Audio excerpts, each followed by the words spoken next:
¿qué es lo que qué amenaza hizo? Hizo la amenaza a que no se nos ocurra prohibir a las empresas tecnológicas y ponerles cortapisas, que hay que hacerlo. Está tardando la Unión Europea en ponerlas, por favor, que las pongan ya, y aparte de promocionar propias empresas tecnológicas europeas potentes. Quiere decir esto porque Estados Unidos ha dejado muchas industrias porque no les eran rentables. Y fue el primero que forzó la globalización y llevó los tejidos a producirse a sitios como la India o Bangladesh y otros países. Ahora, has dicho, es China ahora con el que tiene la pelea. Y Europa no piensa invertir un duro, al contrario, piensa sacarnos dinero. Y segundo, quiere a Rusia como aliado. Y para tener a Rusia como aliado, quiere vender a Europa. Quiere vender a Europa. Buenas tardes, Jesús. Buenas tardes. Pues hoy, si te parece, vamos a tratar de hablar de... Digo, vamos a tratar, lo vamos a intentar porque no sé por dónde cogerlo. Hay tantos puntos por donde agarrar el asunto que no sé exactamente por dónde cogerlo a primera vista. Sobre Trump. No es una noticia nueva, pero sí es una noticia que es continuista y lleva ya semanas desde que se realizó la investidura del presidente americano y parece que hemos inaugurado una época de un nuevo imperio. Yo entiendo que es un tema bastante grave lo que está sucediendo a nivel mundial, porque parece como si tuviéramos a alguien que viene a rompernos los esquemas, a impartirnos doctrina y a implantar una nueva ideología. No sé si a lo mejor he dicho 3 burradas seguidas, pero la verdad es que parece que estamos entrando en una nueva era cósmica casi, si me apuras. Y además con alguien que viene un poco venado, en el sentido de que entiende que tiene la razón y los demás no la tienen. Y entiende que hay que llevar a todo el mundo por un determinado canal, pase lo que pase, y saltándose a la torera todas las leyes que se puedan poner por delante. No sé si a lo mejor he exagerado la nota o... No, yo creo que te has quedado muy moderado. Pues menos mal. Yo creo que primero, y vamos a cumplir un mes esta semana de la toma de posesión del señor Trump como presidente de Estados Unidos, el señor Vance, y el presidente de la sombra, un tal Elon Musk. Y han entrado amenazando, es el estilo, dando una auténtica tormenta de medidas para que nos acojonemos todos. Ya lo han practicado ya esto antes, lo tienen estudiado. Darnos tanta información, meternos tanta amenaza, de tanto miedo, que nos paralicen, que seamos incapaces de analizar por dónde van y reaccionar. Y ese es su intento, es el miedo, el pánico y aturullarnos, que dicen en mi pueblo, o volvernos locos. Y en parte lo consiguen, en parte lo consiguen. Y en esa parte que hemos hablado muchas veces de distinguir la verdad y la mentira, estos han conseguido que sea casi imposible distinguir una de otra. Esa es la primera parte. La segunda, ya en medidas concretas. Tenemos por una parte, han planteado contra países toma de su territorio. Sí, con todo el descaro. Desde el Canal de Panamá, hasta Groenlandia, Canadá, la Franja de Gaza, vamos, esto es, lo ha dicho además con toda tranquilidad. Bueno, y Canadá, que eso, el Estado, en Canadá lo ha montado bien. Hay una respuesta espectacular desde Canadá, y además una de ellas que me gusta mucho, que también la ha hecho Dinamarca, con Groenlandia, lo mismo que Canadá. Diré, no, vamos a cambiar las tornas. Nosotros proponemos que California y Nueva York se vengan con nosotros, y los estados que quieran, naturalmente los demócratas que quieran, vengan, porque van a tener asegurado la asistencia sanitaria, la educación pública, una edad de esperanza de vida de 5 años más que la que tienen en Estados Unidos. Les damos todas esas ventajas y se vienen con nosotros. Ese discurso creo que es inteligente por parte que ha hecho Canadá y que ha hecho. Pero luego, primero, esa amenaza territorial, para amenazar los aranceles. Ha reculado de momento con México y Canadá, pero de momento ha puesto a otros, los del acero y los de esos están, y va a poner más, amenazando con una crisis mundial. Tercero, ha mandado a Elon Musk a destruir al Estado. deshaciendo todas las agencias, desde las médicas, primero las americanas, luego vamos a las otras, desde las médicas a las de ayuda internacional, a las del mapa, hoy o ayer, la que hace las previsiones del tiempo, también han entrado a saco para eso, toda la estructura del Estado. Quieren desmantelar. Hombre, los jueces están parando, algunas de ellas están parando las deportaciones, que era, sin embargo, las deportaciones, que era el tema estrella con la que ha ganado las elecciones, ¿a cuántos se ha deportado? Pues creo que las cifras no superan los 20.000, y van a ser millones. Pero de eso ya no hablan, no les interesa hablar de eso. Hacen pequeñas redadas en una escuela, en una iglesia, para mantener vivo la noticia, pero no hablan ya de que ese es el objetivo. Segundo, van a cambiar el orden internacional y los organismos internacionales que mantenían. No eran perfectos ninguno, porque no hay organización que sea perfecta, ni humana, ni social, y menos política. Pero que tenían una labor muy importante. Quiere cargarse primero el fondo, el de salud. Sí, la OMS. Sí, Organización Mundial de Salud. Quiere cargarse la OCDE, quiere cargarse el Banco Mundial, quiere cargarse la UNESCO, quiere cargarse todos los organismos internacionales. La pregunta es, ¿y qué va a sustituir a eso? ¿Cómo lo vamos a entender? Mediante la amenaza, el miedo, el chantaje. Pues estamos asistiendo al chantaje de forma como política. Entonces, el panorama no es una crisis pasajera, es una crisis de carácter global. Y ahí entra la amenaza a Europa, que ha hecho el vicepresidente en la conferencia de Berlín, una amenaza directa, una acusación intolerable de democracia de Europa. No sé cómo salió el alemán contestar, pero alguno tenía que haber contestado. ¿Nos va a hablar usted de democracia, que intentó asaltar el Congreso americano mediante violencia para cambiar el resultado electoral? ¿Va a darnos usted lecciones? Lo siento, estoy muy pasional, pero es que esto pone en peligro, en riesgo, la convivencia entre las naciones, la convivencia entre los americanos, entre las naciones, entre los americanos, y pone en peligro la democracia. Porque, claro, la otra, y aquí yo ya termino, no hablo más de este tema, ha sido la última declaración sobre que nadie puede juzgarle a él, que como lucha por el bien de América, de hacerla más grande, nadie puede juzgar sus acciones. Y además ha utilizado una frase de Napoleón para apropiársela indebidamente y para decir algo, no es justicia para él. Cuidadín con esto. Sí, es muy bueno, es genial, ¿eh? En algunos aspectos se puede uno partir de risa, pero hay temas con los que no se puede jugar, y uno de ellos es este, aunque suene cómico, no deja de ser trágico. Es trágico. Es trágico. Sí, porque montar cualquier organización cuesta mucho, cuesta sangre a veces, cuesta mucho tiempo, mucho esfuerzo, mucha gente una vez que lo has organizado, pero destrozarlo se está viendo que con que alguien cierre un grifo, como puede ser el del dinero, por ejemplo, y se salte a la torera las reglas de justicia laboral que hay en algún sitio, cierra la puerta, no les deje entrar, se terminó el asunto. Sí, hay que reconocer que Estados Unidos era la potencia mundial, además la que mandaba. Ahora ya ahí empieza a haber el equilibrio con China, pero todavía es Estados Unidos. Y sí, que decir, pagaba sí, el 28% de la Organización Mundial de la Salud pagaba Estados Unidos. La ONU pagaba... Sí, todo eso es cierto, pero también se beneficiaba de ello. Y beneficiaba su crecimiento, de su desarrollo, la paz mundial, el equilibrio, la negociación, el diálogo, la imposición. A mí me insiste, yo leo mucho la prensa americana y aparte de relaciones familiares, y me insiste mucho que el concepto que a esto le mueva, por supuesto que no creen en la democracia, ni en el respeto básico de la democracia, que respeto a la minoría, respeto al sufragio universal, todas esas cosas no creen en nada, pero que es el miedo, meter el miedo, y inundar a la gente de ideas que sea incapaz de reaccionar y de separar y de racionalizar. Y el chantaje, el miedo y la amenaza. Y la informaciones, miles de informaciones diarias, para que no seamos capaces de discernir.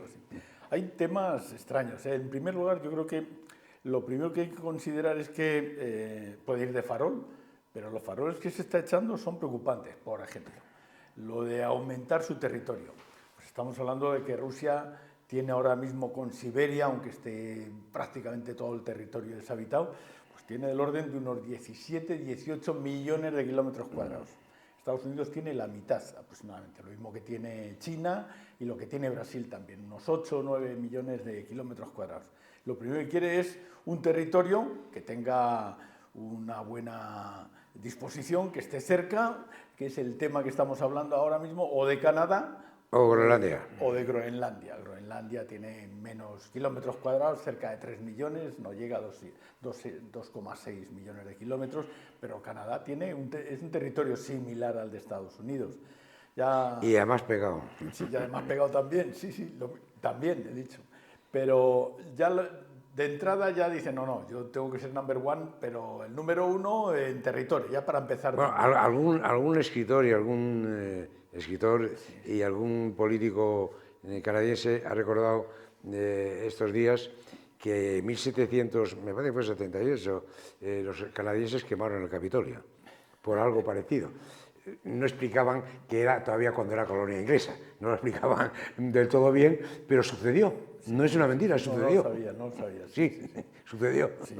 Pero vamos, lo que estamos hablando es que primero el territorio, segundo el control que ya tiene de guerra, y con lo cual puedes hacer lo que quieras, es decir, que tienes un territorio que te da seguridad y luego además lo que tienes es un ejército brillante y además quieres hacer que los estados que consideras vasallos, porque en este caso ha considerado Europa como una zona vasalla de Estados Unidos, porque entre otras cosas ha venido aquí a defender a Ucrania también, pero lo que estamos diciendo es que después de la Segunda Guerra Mundial, que sí vino en auxilio de una Europa que estaba luchando contra Alemania, en este caso la Alemania fascista, pues le salvó el pellejo a buena parte de los europeos que estaban en guerra con Alemania.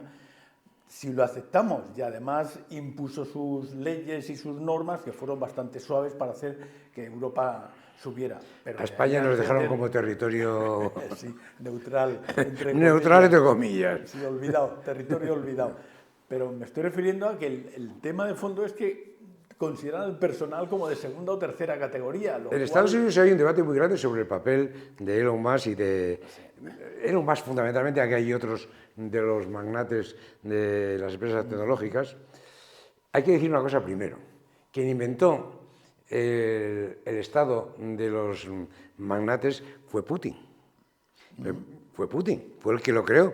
Y están ahí. Sí. Y podemos decir... De los hipermillonarios... Lo creó Putin, además los hizo él. Ahí hay una diferencia. Putin los hizo él hipermillonarios. Y algunos los mató cuando no se avinieron. Hay unas cuantas muertes de Putin, de esos hipermillonarios que hay que recordar. Y aunque algunos vivan en el extranjero, si no se avienen, se quedan. Se quedan. Pero quien inventó ese sistema, y ahora es curioso que en Estados Unidos están yendo a un sistema similar. Creo que, porque tengo entendido, no todos están de acuerdo en este tema, dentro de lo que según parece. Pero Elon Musk es la figura clave. Y Elon Musk, ¿puede un señor más millonario del mundo, con intereses que ha recibido del Estado norteamericano miles y miles de millones y sigue recibiendo, puede ser una persona que entre en los ordenadores del Estado? ¿Puede ser el que desmonte el Estado para su propio beneficio? Esta discusión está en Estados Unidos, ¿eh? Está todos los días en Estados Unidos. Y empieza, el que quiera ver imágenes, que entre en TikTok, por decir, o en YouTube, y verá las manifestaciones en las sedes de Elon Musk de todos los días, de bastantes cientos de personas, en más de 50 ciudades, todos los días. Estados Unidos no está callado, vamos a ver, porque Trump ha ganado las elecciones, no hay duda, él no aceptó el resultado de las anteriores, pero las ha ganado y se ha aceptado el resultado sin discusión. Pero, ¿dónde las ha ganado? Claro, porque los estados, ahí ahora se están poniendo en Estados Unidos los ejemplos por estados de mayoría republicana y mayoría demócrata. Y ponen renta per cápita, pobreza, esperanza de vida, educación, nivel educativo. Claro, a lo mejor un problema es que los estados demócratas son muy ricos y están muy reparados y no hay necesidades. Se han acomodado.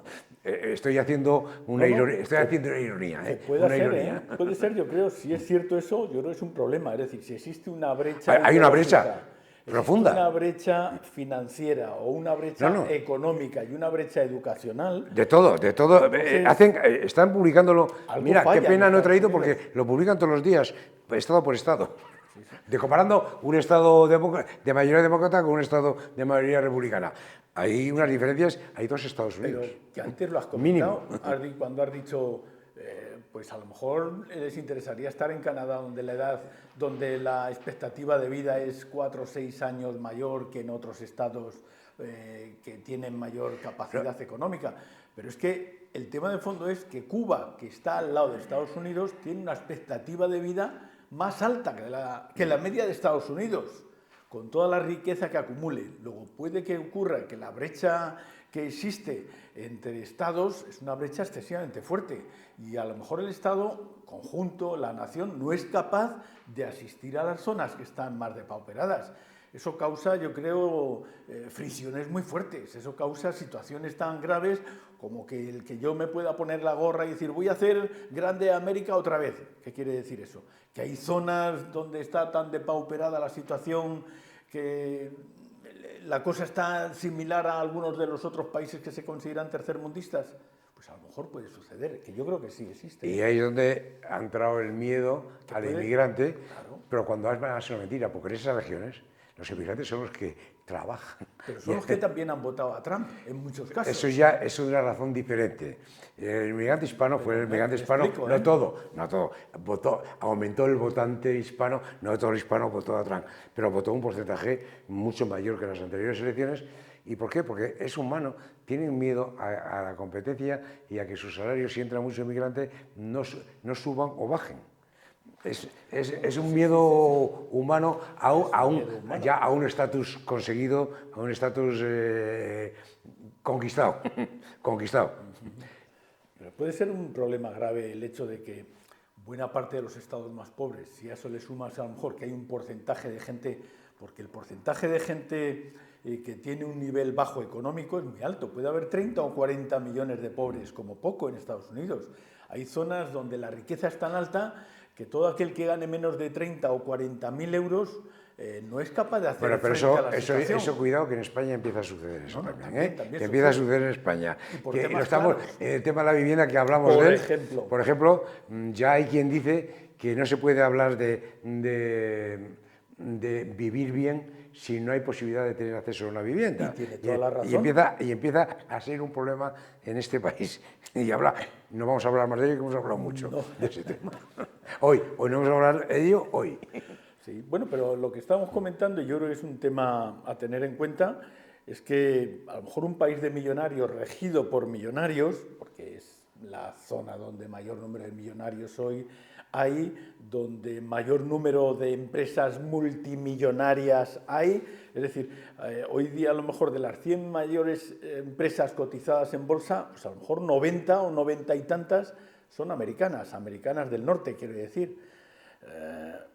Pues a lo mejor resulta que la creación de riqueza o el reparto de riqueza por parte de esas empresas no es lo suficientemente potente como para hacer que la sociedad avance a un tiempo. Es decir, a lo mejor avanza en punta de flecha y hay gente que efectivamente, los que están más adelantados, funcionan mucho mejor y viven mucho mejor, pero se están olvidando de la gente que queda en la cola. Leyendo estos días datos económicos entre la Unión Europea y Estados Unidos, hay lo que llama la atención. El trabajador americano tiene una productividad mayor que la europea en números brutos.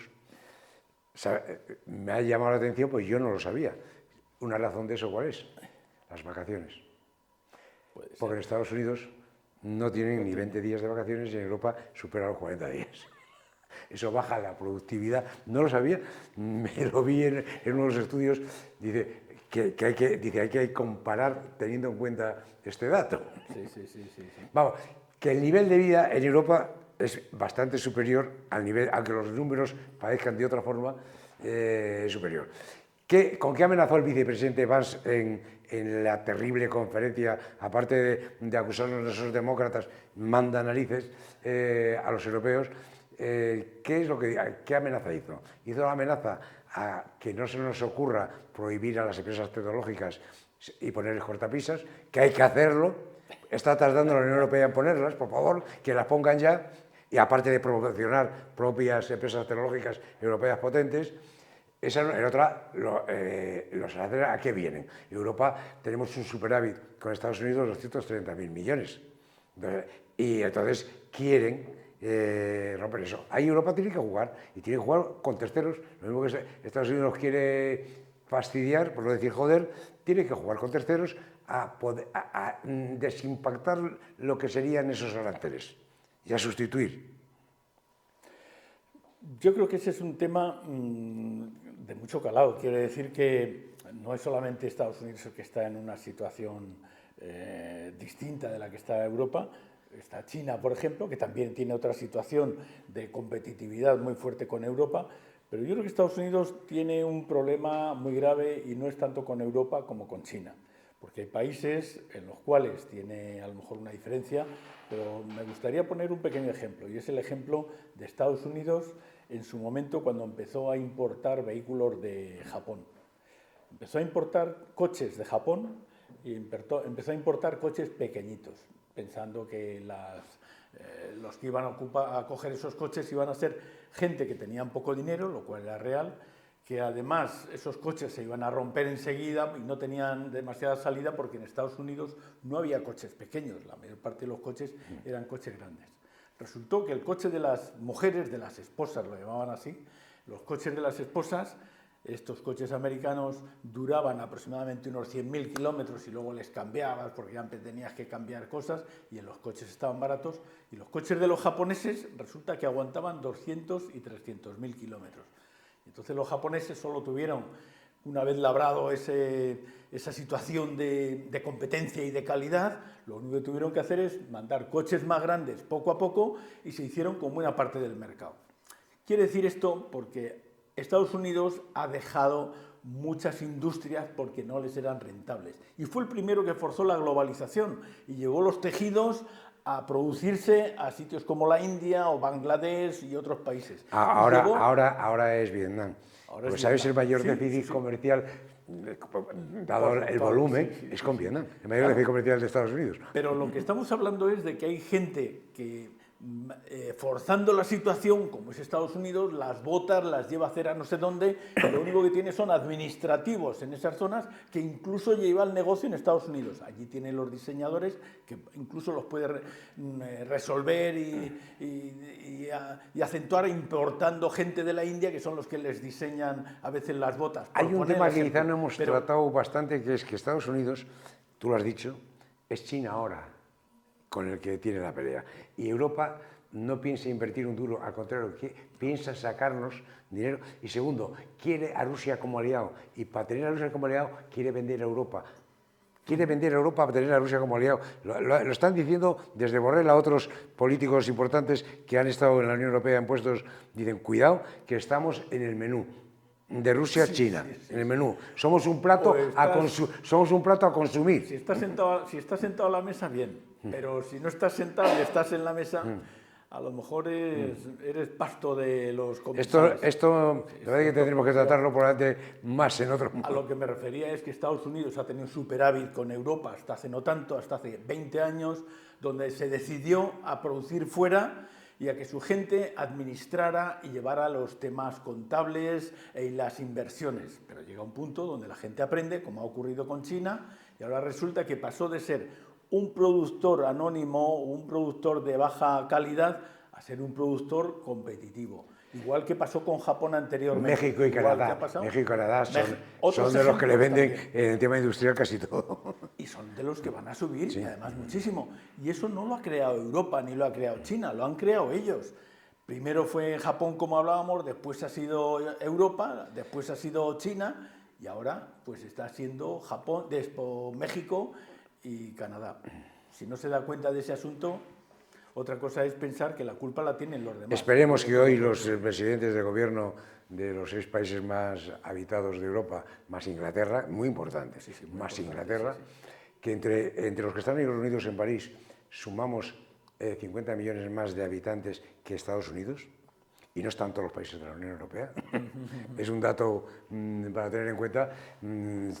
Creo que este tema les ha alarmado, que ese tema les ponga las pilas y que ese tema se traduzca en decisiones.